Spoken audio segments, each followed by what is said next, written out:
বলিউড পরিচালক ও প্রযোজক করণ জোহর সম্প্রতি টুইঙ্কল খান্নার পডকাস্ট শোতে অংশ নেন। সেখানেই নিজের ব্যক্তিগত জীবনের কিছু অজানা তথ্য প্রকাশ করেন তিনি।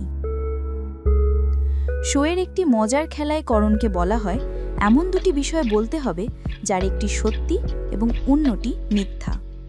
করণ তখন জানান ২৬ বছর বয়সে তিনি ভার্জিনিটি হারিয়েছিলেন এবং জাহ্নবী কাপুরের পরিবারের এক সদস্যের সঙ্গে তার সম্পর্ক ছিল। করণের এই মন্তব্য শুনে চমকে ওঠেন জাহ্নবী, যিনি সেদিন শোয়ের সহ অতিথি ছিলেন। তবে করণ কিছুক্ষণের মধ্যেই হাসতে হাসতে জানান, প্রথম তথ্যটি সত্যি হলেও দ্বিতীয়টি পুরোপুরি মিথ্যা।